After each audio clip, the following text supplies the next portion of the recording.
Politics பேசுறான். Politics. தைப்பூசத்துக்கு வீட்டிலே செட்டெல்லாம் போட்டு சீமான் சாமி கும்பிட்டுருக்கு. பட்டையெல்லாம் போட்டுடுது அண்ணி, நெத்தி நிறைய.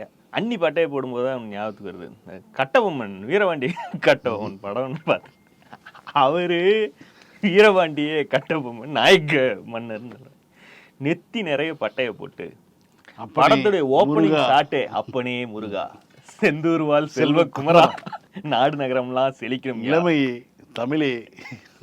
அதை வந்து சூனாப்பன காமெடியில வடிவேல் செஞ்சுட்டு இருப்போம். பண்ணதெல்லாம் யாருன்னு பார்த்தா எப்படா நாயக்க மன்னர் ஒரு ஜெய் ஜக்கதேவி சொல்லக்கூடிய ஒருத்தர் முருகா செங்கோட்டு வேளவான் இருக்காருன்னு பார்த்தா மாப்போசி தான் அதுக்கு திரைக்கதை உருவாக்கம். தமிழ்நாடு முழுக்க கட்டபொம்மன் கதையை கொண்டு போய் சேர்த்துனதே வந்து மாப்போசி தான். அதுவும் என்ன சொன்னாங்கன்னா, ஒரு பர்லாங்குக்கு வந்து ஒரு மணி இருக்குமா, மதியம் முருகனுக்கு அந்த சவுண்டு கேட்டா தான் படைச்சோடனே பெல் அடிப்பாங்க. அது டக்கு டக்குன்னு ஒவ்வொரு பர்லாங்க மாத்தி மாத்தி அடிக்கிறதுக்கு ஒருத்தர் நின்று தலையார் கோயிலுக்கு அடிச்சு இதுக்கு கைத்தாருக்கு வந்துடும். வந்ததுக்கு அப்புறம் தான் ஒரு சாப்பாட்டுல கை வைப்பாராம். முருகன் சாப்பிடுறதுக்கு அப்புறம் நான் சாப்பிடுவேன் அப்படின்னு.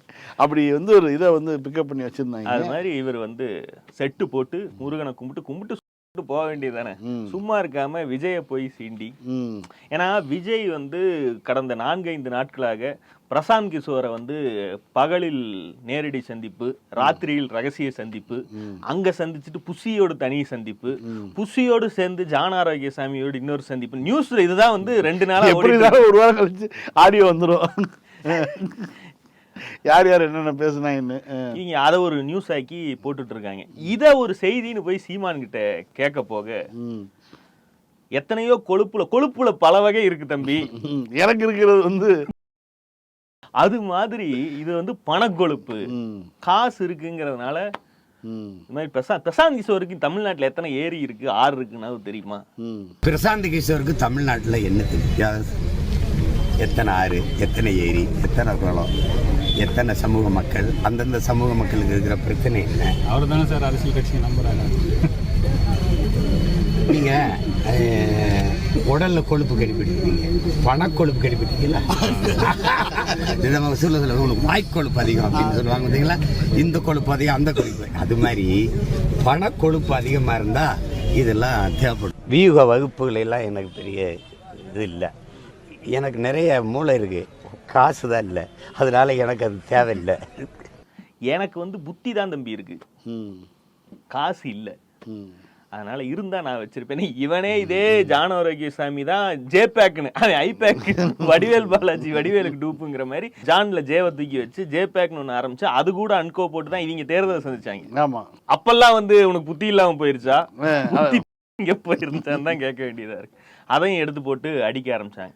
இந்த பணக்கொழுப்புன்னதுல விஜய் ஃபேன்ஸ் வந்து பாடியை பாட கட்டி ஏற்றி பொப்பரக்கான்னு தூக்கிட்டு போக ஆரம்பிச்சிட்டாங்க. இந்த பிரசாந்த் கிஷோருடைய காமெடி என்னன்னா, அந்த ஆளுடைய நிறுவனம் ஏடிஎம்கேக்கு கடந்த 1 மாதத்துக்கு மேலாக இவங்க எங்க இந்த சாரு யார் அந்த சாருன்னு ஆரம்பிச்சாங்க இல்லையா, இந்த மறிக்கொழுந்து சென்ட் மாதிரி இந்த வாடை எங்கேயோ இவன்ட்ட இருக்கிறது 10 ஸ்டெப்பு தான். அந்த 10 ஸ்டெப் தான் திரும்ப திரும்ப ஆடுவேன், நமக்கு தெரியும், அனுபவிச்சவங்க சொல்றோம், கேட்டுக்கிடாங்கிற மாதிரி தான் இருக்கு. சரி, அதை தூக்கி பண்ணியாச்சு. ஏடிஎம்கேக்கு வேலை செஞ்சுட்டு இருக்காருன்னு ஊடக வட்டாரத்துல எல்லாருக்கும் தெரிஞ்ச ஒரு விஷயம் தான். அப்படியான ஆசாமி எதற்காக விஜயோடு ரகசிய சந்திப்பு பண்றாருன்னா, ஆதவர்ஜுனுடைய ஒரே நோக்கம் எடப்பாடியும் விஜயையும் சேர்த்து வைக்கணும். இதுவல்லவா லட்சியம். இந்த பாட்சால 3 விளக்கு வச்சுட்டு 10 வைக்கிறதுக்கு வருவாங்க. அது மாதிரி அவர் ஒரு கனவு வச்சிருக்காப்புல. மீடியாவுக்கு கசிய விடுறது கூட 20% வாக்கு இருக்கு அப்படின்னு பிரசாந்த் கிஷோரே கண்டுபிடிச்சிட்டாரு. இத்தனையை கண்டுபிடிச்சியே உனக்கு எவ்வளவு பெர்சன்ட் இருக்குன்னு பீகார்ல கண்டுபிடிச்சிருந்தீங்கன்னா மிச்சமாயிருக்கும். சரி, இதை சொல்றதுன்னு ஆயிருச்சு. கழுதை ஒரு 50% இருக்குன்னு சொன்னாதான் ரசிகனுங்க ஆர்வமா சரி தளபதி வந்து சிஎம் ஆக்க போறோம், பீட் பண்றோம் அப்படின்னு ஒரு ஆர்வமா வேலை செய்வாங்க. 20ன்னு சொன்னா அவருடைய நோக்கமே என்னன்னா, 20 இருக்கு என்னை சேர்த்திக்க, 20 இருக்கு என்னை சேர்த்திக்கன்னு எடப்பாடியை கரெக்ட் பண்றதுக்கு தான் இத்தனை அட்டுழியம் பண்ணிட்டு இருக்காங்கன்னா, எடப்பாடி பழனிசாமிக்கு வேலை செஞ்சு கொண்டு இருக்கக்கூடிய பிரசாந்த் கிஷோரை கூட்டு வந்து விஜயை கன்வின்ஸ் பண்றது. முன்ன பின்ன இருந்தாலும் அனுசரிச்சு போங்க. அவர் எவ்வளவு சீனியர் தெரியுமா, அவருக்கே எவ்வளவு பிரச்சனை. செங்கோட்டையன் ஒரு பக்கம் பஞ்சாயத்து கிளப்பிட்டு இருக்கு. உங்க ஃபோக்கஸ் பூரா பவன் கல்யாண் மாதிரியே இருக்கணும், அவரை நோக்கி தான் இருக்கணும் அப்படின்னு அவரை கன்வின்ஸ் பண்ணிருக்காங்க. இந்த மேட்டரை தான் கொண்டு போய் சீமான் வாயில விட்டு அவன் வழக்கம் போல அவருக்கெல்லாம் காசு இருக்குங்கிற கொழுப்பு. அதனாலதான் இப்படி எல்லாம் செலவு பண்ணிட்டு இருக்காங்க. இதை எங்கிட்ட கொடுத்தா அண்ணன் கொடைக்கானல் அடிவாரத்துல லேண்ட் வாங்கி கொடுப்பேன் அப்படின்னு அவங்க கதை சொல்லிட்டு இருக்கான். தூக்கி போட்டு மிதிக்க, திரள் நிதி வாங்கி திங்கும் உனக்கு எங்கள் தளபதியின் சொத்தை பற்றிய அக்கறை எதற்கு? உண்மையா இருந்தாலும் அது உழைச்சதான் சம்பாதிச்சேன். டிக்கெட் ரேட் முன்ன பின்ன இருந்தாலும் லீகலா தானே உழைத்து தன்னுடைய ஸ்டார்டம் பயன்படுத்தி சம்பாதிச்ச காசு. அதுல அவன் பிரசாந்த் கிஷோருக்கு கொடுத்தா என்ன, யாருக்கு கொடுத்தா உனக்கு என்ன? உனக்கு கொஞ்சம் வேணும், பேப்பர் ரோஸ்ட் வேணும்னா கேட்டு வாங்கி தின்றான். அது என்ன அவனை போய் தம்பி சுந்தர் சீட்டு அனுப்பி விடுவே, தம்பி சுந்தர் சி ஒரு 1 லட்சம் போட்டு விடு, தம்பி தானு 1 லட்சம் போட்டு விடு அப்பெல்லாம் கேட்பேன். அது மாதிரி தம்பி விஜய் 1 லட்சம் போட்டு விடும் கேளு. தேவையில்லாம வாயை விட்டு டேஷை புண்ணாக்கி கொண்டிருக்கிற வேலையை சீமான் செய்து கொண்டிருக்கான். முக்கியமான செய்தின்னு பார்த்தா, நேற்றைக்கு அதானி மீது வழக்கு பதிய காரணமாக இருந்த FCPA சட்டத்தை நிறுத்தி வைத்தார் ட்ரம்ப். இது நேற்றைக்கு வந்த செய்தி. அமெரிக்க நிறுவனங்கள் வெளிநாட்டு அதிகாரிகளுக்கு லஞ்சம் கொடுப்பதை குற்றமாக கருதும் சட்டத்தை நிறுத்தி வைத்து ட்ரம்ப் உத்தரவு. இந்த சட்டம் அமெரிக்க நிறுவனங்களுக்கே பாதிப்பாக இருப்பதாக அவர் ட்ரம்ப் கருதுகிறார். அடிப்படையில் அந்த ஆள் ஒரு மிகப்பெரிய ஹோட்டல் பிசினஸ் தொழிலதிபர். அவருக்கு அதிபர், அவரை பொறுத்த வரைக்கும் வெளிநாடுகள்ல அமெரிக்க நிறுவனங்களுடைய பிசினஸ் நடக்கணும்னா அந்த ஊருக்காரங்களுக்கு லஞ்சமா கொடுத்தா என்ன, எனக்கு வேலையானா சரி, இப்படிதான் அவருடைய பார்வை இருக்கு. அதனால அவர் அப்படிதான் முடிவு எடுப்பார். ரெண்டாவது, மோடி அங்கு பதவியேற்புக்கு பிறகு போய் சந்திக்கிறதுக்கு முன்னாடியே பல்வேறு டீல்களை முடிச்சு வச்சிடணுங்கிறது அவங்களுடைய நோக்கம். அந்த சட்டவிரோதமாக குடியேறியவர்கள் திருப்பி அனுப்பியது, இன்றைக்கு அதானிக்கு குடைச்சலாக இருந்த அந்த சட்டத்தை நிறுத்தி வைப்பது வரைக்கும் இது எல்லாம் அதுக்குள்ளதான் வருதுன்னு வைங்க.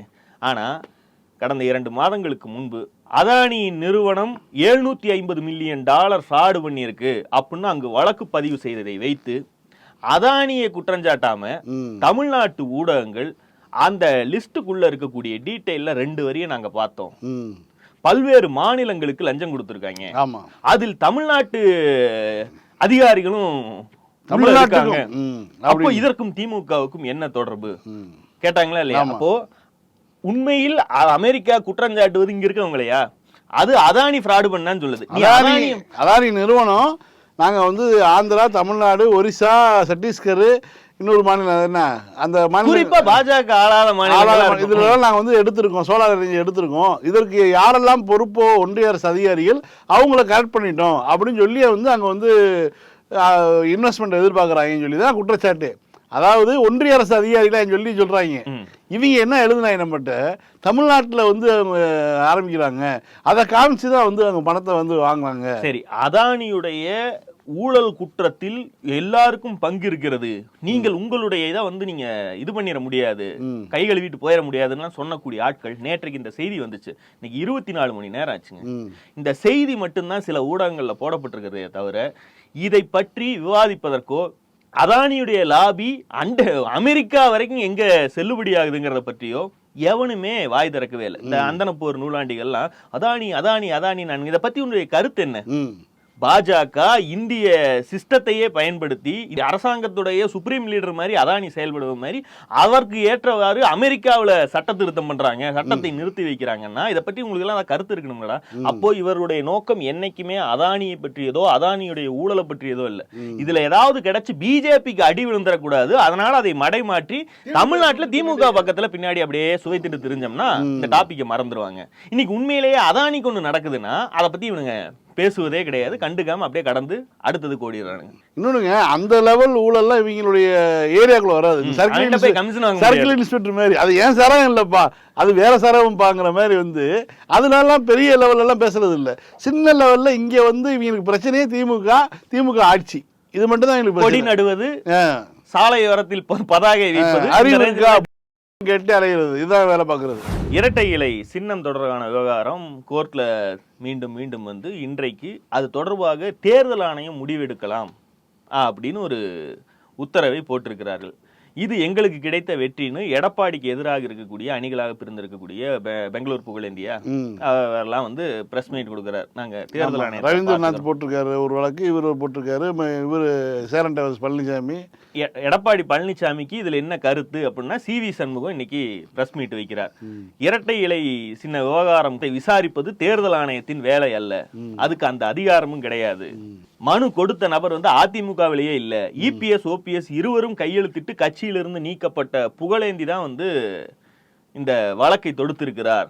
குமாஸ்தா வேலை மட்டும்தான் தேர்தல் ஆணையம் பார்க்க வேண்டும், அதிகார வரம்பை மீறி தேர்தல் ஆணையம் செயல்படுகிறதுன்னு வழக்கம் போல 89 பேட்ச் மதுரை லா காலேஜ் அப்படிங்கிற மாதிரி வந்து ஒரு இல்ல, இதையெல்லாம் டெக்ஸ்டா போட்டு செய்திகள்ல போட்டாங்க. அதுல படிக்கும்போது ஒரு கோர்வையா இருந்துச்சு. அதுக்கப்புறமா வீடியோ வந்துச்சு. வீடியோல என்ன பேசுறாருன்னா, 5 நிமிஷம் தேர்தல் ஆணையத்துக்கு எந்த அதிகாரமுமே கிடையாது, அது வெறும் குமாஸ்தா, அதுக்கு எந்த ரைட்ஸும் கிடையாதுன்னு பேசுறாரு. அடுத்து 5வது நிமிஷத்துல இருந்து அப்படியே சொன்னதற்கு அவரே முரண்பாடாக தேர்தல் ஆணையத்துக்கு எல்லா அதிகாரமும் இருக்கு, ஒரு வார்த்தையை போட்டு அவங்க பண்ணலாம், இப்ப யார் பண்ணக்கூடாதுன்னு சொன்னாங்க. பதிவு செய்ய வேண்டிய மட்டும்தான் தேர்தல் ஆணையத்துடைய வேலை. ஒன்லி மினிஸ்ட்ரியல் ஆக்ட், குமஸ்தா வேலை. நான் கொடுத்தா ஏத்துக்கணும், அது சரியா தவறா, முறையா இருக்குதா முறையாதா, அதை பார்க்கிற அதிகாரம் தேர்தல் ஆணையத்திற்கு இல்லை. அந்த மாற்றங்களிலோ சட்டத்திட்டங்களிலோ ஏதாவது மாற்றங்கள் வந்தால், குறைகள் இருந்தால், அதன் மீது உங்களுக்கு ஆட்சேபம் இருந்தால், அதன் மீது விசாரிக்கிற ஒரே அதிகாரம் யாருக்கு என்றால் நீதிமன்றத்துக்கு மட்டும்தான். தேர்தல் ஆணையத்துக்கு முழுமையான அதிகாரம் இருக்கிறது. விசாரணை செய்யலாம், சரியா பண்ணிருக்கிறார்களா இல்லையா, சட்டத்துக்கு உட்பட்டு இருக்கிறதா என்கிற அதிகாரம், முழுமையான குவாசி ஜுடிஷியல் பவர் தேர்தல் அதிகாரத்திற்கு ஆணையத்திற்கு இருக்கிறது. பக்கத்துல உட்காந்துருக்கவங்க பேஸ்ட் அடிச்சு உட்காந்துருக்காங்க, என்னதான் சொல்ல வர, ஆனா இதை தொகுத்து இவர் இன்னதுதான் சொல்ல வருகிறார் அப்படின்னு போட்ட செய்தி சமயத்துல 2 ஐட்டங்களை கலந்து அடிச்சா இது ஒரு மாதிரி வேலை செய்யும், அது ஒரு மாதிரி வேலை செய்யுங்கிற மாதிரி. எடப்பாடி பழனிசாமி பொறுத்த வரைக்கும் இன்றைக்கு 3 பக்கம் இருந்து ஆப்புகள். ஒன்று, இந்த சின்னத்தை முடக்குவதற்காக தயாராகிற பாஜகவுக்கு ஐடி விங்கை வைத்து இனிமேல் வந்து திமுக எங்களுக்கு எதிரி மட்டும்தான், இனி பாஜக தான் ஜென்ம பகை, எங்களுடைய சின்னத்தையா முடக்க பார்க்கிறீர்கள் அப்படின்னு அவங்க புரிஞ்சுக்கிட்டாங்க வாசுங்கிற மாதிரி அது ஒரு பக்கம் போயிட்டு இருக்கு. இன்னொரு பக்கம் செங்கோட்டையன் தனியா ஊர்ல ஒரு தனி கூட்டம் போட்டிருக்காரு, இந்த விவகாரம் தொடர்பாக மீட்டிங் வைக்கிறாருன்னு சொன்னாங்க. ஆக்சுவலி அவர் ரெகுலரா வீட்டுக்கு வந்தாலே 100 பேர் 200 பேர் வாசல் இருப்பாங்க. அதை இவங்க நியூஸ்ல போட்டு தர்மயுத்தத்துக்கு உட்கார்ற மாதிரி கிளப்பி விட்டாங்க. அவர் வந்தவர் எப்ப உங்களுக்கு தெரியாதா, எப்பவுமே வீட்டு வாசல் இருக்கிறதான, அதை ஏன்பா பெருசு பண்ணி பிரச்சனையை கிளப்பி விடுறீங்கன்னு அவர் ஒரு கும்பிட போட்டு போயிட்டார். மூட்டுக்கு கட்சிக்காரன் வருது இல்லையா, ஒரு நிமிஷம் இருங்க, தயவுசெய்து இருங்க, நீங்க மைக் விட்டு ஆஃப் பண்ணுங்க. கூட்டம் எப்பவுமே கூட்டத்துக்கு வருது, இருங்க, வீட்டுக்கு வருது 100 பேர் 200 பேர் வருவாங்க, ஒட்டுக்கத்தை வருவாங்க, நோட்டீஸ் கொடுக்குறது. ராஜ்யசபா தேர்தல் வந்தா அதுல எங்களுக்கு ஒண்ணு முன்னாடியே சொல்லி வச்சிருக்காரு, நாங்க ஒப்பந்தத்திலேயே போட்டு வச்சிருக்கோம், அதனால அது பேச்சுவார்த்தைக்கெல்லாம் இடமே இல்ல, எலெக்ஷன் வந்தா அதிமுக கிட்ட இருக்கக்கூடிய ஒரு ராஜ்யசபா சீட்டு அது எங்களுக்கு தான் அப்படின்னு பிரேமலதா, அதை யாருக்கு கொடுக்க போகிறோம் என்கிறத வந்து நாங்க தேர்தல் வரும்போது முடிவு பண்ணுவோம். ஆனா அந்த ராஜ்யசபா சீட்டு வேற யாருக்கும் கிடையாது, என் தம்பிக்கோ அல்லது மகனுக்கோ தான், குட்டி பையன் ஆசைப்பட்டு கேட்கறான், அதனால இதுல தெரியும் நீங்க விட்டு கொடுத்துடலாம்ல, ஒரு சின்ன பையன் ஆசைப்படுறான் நீங்க விட்டு கொடுத்துடலாம்னு திமுக கிட்ட கேட்டாங்கல்ல, அத வந்து தம்பி விட்டு கொடுக்கறாரா மருமக பிள்ளைக்கு அப்படிங்கறத ராஜ்யசபா தேர்தல் வரும்போது பாத்திரலாம். கூடுதலா இன்னைக்கு வந்து ஓபிஎஸ் தனது சொந்த ஊரில் ஓபிஎஸ் பஞ்சமி நிலத்தை ஆட்டையை போட்டதை எதிர்த்து தமிழ்நாடு SC/ST ஆணையம் ஒரு வழக்கு போட்டு அதில் அந்த பட்டா அதை ரத்து செய்து உத்தரவு வாங்கியிருக்கிறது. இது தொடர்பாக மார்க்சிஸ்ட் கம்யூனிஸ்ட் கட்சியுடைய மாநில தலைவர் சண்முகம் ஒரு பிரஸ் மீட் வைக்கிறார். பிரஸ் மீட்ல அவர் பஞ்சமி நிலங்கள் பிரிட்டிஷ் காலத்தில் செங்கல்பட்டு மாவட்ட அன்றைய துணை ஆட்சியரால் வழங்கப்பட்டது, 7.5 லட்சம் ஏக்கர் வழங்கப்பட்டது. அதற்கு பிறகு பிரிட்டிஷ் ஆட்சியிலிருந்து இந்தியா சுதந்திரம் அடைகிற காலத்தில் இடைப்பட்ட ஒரு 50-60 ஆண்டுகள்ல அந்த ஊரில் இருக்கக்கூடிய மிராசுதாரர்கள், நிலச்சுவாந்தார்கள் பட்டியலின மக்களுடைய அறியாமையை பயன்படுத்தி பத்திரங்களை தங்கள் பேரில் மாற்றிக்கொண்டு, ஏன்னா 70s பிறகுதான் வாரிசு அடிப்படையில் நில அளவை செய்யக்கூடிய கர்ணங்களை மாற்றி அரசு அலுவலர்களாகத்தான் 80ல தான் போடுறாங்க. அதுக்கு முன்பு வரைக்கும் ஊரில் இருக்கக்கூடிய பரம்பரையா நில அளவை செஞ்சு டாக்குமெண்ட் மெயின்டைன் பண்ணக்கூடியவர்கள்லாம் அதை பண்ணிட்டு இருந்தாங்க. அவர்கள் காலத்திலேயே இந்த பஞ்சமி நிலமாக வழங்கப்பட்டதையெல்லாம் தங்கள் பேரில் பல்வேறு விதங்கள்ல மாற்றி எழுதி டபுள் டாக்குமெண்ட் போட்டு அதற்கு இவர்களே 50-60 வருஷமா இவங்க ஒரு டாக்குமெண்ட் மெயின்டைன் பண்ணிட்டு இருக்காங்க. இப்படியாக மாறி போயிருச்சு. 1994 வாக்குல தான் பஞ்சமி நில மீட்பு இயக்கம் என்று ஒன்று கட்டமைக்கப்பட்டு அதற்கு செங்கல்பட்டுல ஒரு பெரிய பேரணி போய் ஜெயலலிதா ஆட்சியில் அதில் துப்பாக்கிச் சூடு நடத்தி 2 இளைஞர்கள் சுட்டுக் கொல்லப்பட்டார்கள். இந்த வரலாறு எல்லாம் அவர் சொல்றார். சொல்லிட்டு இந்த விவகாரத்தை தொடர்ந்து பஞ்சமி நிலம் ஓபிஎஸ் உடைய ஃப்ராடையும் கொண்டு வந்து இது பண்ணி ஓபிஎஸ் மீது கிரிமினல் வழக்கை தமிழ்நாடு அரசு பதிவு செய்ய வேண்டும் அப்படின்னு இந்த டாபிக்கை முடிக்கிறார். புதிய தலைமுறையில செய்தி போடுறான், பஞ்சமி நிலம்ங்கிற சொல்லும் கிடையாது, ஓபிஎஸ்ங்கிற சொல்லும் கிடையாது. அதே வெறுமனே அதற்கு பிறகு அவர் சொன்ன ஒரு விஷயத்தை வைத்து வளர்ச்சி திட்டங்கள் என்ற பெயரில் பட்டியலின மக்களிடம் உள்ள பல்லாயிரக்கணக்கான நிலங்கள் ஆட்சியாளர்களால் தொடர்ந்து பறிக்கப்படுகின்றன. தமிழக அரசால் அமைக்கப்பட்ட உயர்நிலைக்குழு கண்டறிந்த நிலங்களை மீட்க வேண்டும். இல்ல பஞ்சமிங்கிற சொல்லே கிடையாது. ஆனா சண்முகம் பேசும்போது அவர் சொல்லக்கூடிய விஷயம் என்னன்னா, இப்படி 12 லட்சம் ஏக்கர் நிலம் தமிழ்நாடு முழுக்க இருந்தது. பஞ்சமி நிலங்களை கண்டறிவதுன்னு ஒரு அரசாங்கம் முன்னெடுப்பை எடுக்கும்போது இப்போது அதற்கான ஆணையம் 2 லட்சம் ஏக்கர் நிலத்தை தான் கண்டறியவே முடிகிறது. அதனுடைய பேசிக்கான லைன் என்னன்னா, பஞ்சமி நிலம் கொடுக்கப்பட்ட டாக்குமெண்ட்டுகளை மெயின்டைன் பண்ணக்கூடிய அரசாங்க செட்டப் இல்லை. அதற்கு பிறகு நிலச்சுவார்ந்தார்கள் அது தங்களுடைய நிலம்னு ஆதாரபூர்வமா டாக்குமெண்ட்டுகளை உருவாக்கி கொள்கிறார்கள். எந்த பட்டியலினத்தவர்கள் தங்கள் பரம்பரையாக அந்த டாக்குமெண்ட்டை மெயின்டைன் பண்ணிட்டு வர்றாங்களோ அவங்களால அந்த நிலம் எங்களுது தான், பாருங்க பஞ்சமி நிலமாக எங்களுக்கு கொடுக்கப்பட்டதற்கான ஆவணம் இருக்குன்னு கிளைம் பண்ண முடியுது. அந்த ஆவணமே இல்லாத போது அவர்களால் அதை கிளைம் பண்ண முடியல. அப்போ பேரண்டல் டாக்குமெண்ட் நீ வச்சிருக்கேன், 100 வருஷத்து டாக்குமெண்ட் வச்சிருக்கான். அதுதான் இப்ப நடந்துட்டு இருக்கு. அப்போ மீதி இருக்கக்கூடிய 2.5 லட்சம்னா மீதி 10 லட்சம் ஏக்கர் நிலத்தை கண்டறிய முடியவில்லைன்னா ஏன் கண்டறிய முடியலன்னா அதற்கெல்லாம் வேறு டாக்குமெண்ட் வைத்திருக்கிறாங்க. இப்ப இருக்கக்கூடிய இந்த 2.5 லட்சத்துல கூட இதற்கு உரிமை கொண்டாடக்கூடிய வேறு நபர்கள் உண்டு. இதற்கெல்லாம் வந்து இதை ஏன் மீட்க முடியலைன்னா அது கோர்ட்ல போய் தான் அவனும் ஒரு டாக்குமெண்ட் வச்சிருக்கான், நீங்களும் ஒரு டாக்குமெண்ட் வச்சிருக்கீங்க, கோர்ட் தான் இது பஞ்சமி நிலம், இது விற்கப்படக்கூடாது, தலித்துகளுக்கு தான் விற்கப்படணும், நீ வைத்திருந்தீனாலும் அது செல்லாதுங்கிற முடிவு எடுத்து அந்த அவர்களுக்கான நீதியை பெற்றுத்தர முடியும். இது ஒரு நீண்ட கால பிரச்சனை. இந்த விஷயத்தில் திமுக, அதிமுக, காங்கிரஸ் 3 கட்சிகள் தான் சுதந்திரம் அடைந்த காலத்திலிருந்து தமிழ்நாட்டை ஆண்டு கொண்டிருக்கின்றன. இந்த விஷயத்தில் அவர்களை நான் குற்றஞ்சாட்டுகிறேன் அப்படின்னு பேசிட்டு போயிட்டார். இந்த மேட்டரை ஓபிஎஸ் செய்த ஃப்ராடு தொடர்பானதான் இந்த பிரஸ் மீட்டே. ஓபிஎஸ்ங்கிற பேரும் இல்லாம பஞ்சமி நிலம்ங்கிற பேரும் இல்லாம இவன் திமுக திட்டின மாதிரி ஒரு காடை போட்டு இல்ல. இந்த பிரஸ் மீட்லயே சண்முகமும் டாபிக்கே சம்பந்தம் இல்லாத இன்னொரு தன்னுடைய நுட்பமான அரசியலையும் புகுத்தி விடுறார். அதாவது இந்த மாதிரி தான் பாத்தீங்கன்னா வளர்ச்சி திட்டங்கள்ங்கிற பேர்ல பல்லாயிரக்கணக்கான ஏக்கர் தலித் நிலங்கள், பட்டியலினத்தோருடைய நிலங்களை வந்து அரசாங்கம் புடுங்கி வச்சிருக்கு. எங்க புடுங்கி வச்சிருக்கு? இல்ல, எனக்கு அடிப்படையா இருக்கக்கூடிய கேள்வி, தமிழ்நாட்டில் பட்டியலினத்தோர்னு சுதந்திரத்துக்கு பிறகு நாம் ஒரு ஜனநாயக நாட்டில் அவர்களுக்கு பெயர் எடுக்கிறோம். அதற்கு முன்பு அவர்கள் ஒடுக்கப்பட்ட ஒரு சமூக பிரிவினர். அவர்கள் ஒடுக்கப்பட்டார்கள் என்பதற்கான மிக முக்கியமான காரணமே அதனுடைய என்ன சொல்றது, நில உரிமையாளர்கள் அவர்கள் இல்லை, அவர்களுக்கு நில உரிமை மறுக்கப்பட்டதுங்கிறது தான் அவர்கள் சமூகத்தில் பின்தங்கிய நிலையில் ஒடுக்கப்பட்டதற்கான பேசிக்கான காரணமே. நிலமே மிக குறைவாக இருக்கக்கூடிய அந்த மக்கள்கிட்ட பல்லாயிரம் ஏக்கர் நிலம் இருப்பதாகவும் அதை வந்து பரந்தூர் மாதிரியான, குறிப்பா அவர் பரந்தூரை சொல்றாரு, பரந்தூர் மாதிரியான வளர்ச்சி திட்டங்களுக்கு அரசாங்கம் பிடுங்குகிறதுன்னு சொன்னா பரந்தூருக்கு 4500 ஏக்கராவா அரசாங்கம் கையகப்படுத்த போகுது. இதில் எத்தனை சதவீத நிலம் பட்டியலினத்தோருடையது அப்படிங்கறத அவர் வெளிப்படையா டேட்டா இருந்தா அவர் வெளிப்படையா சொல்லணும்.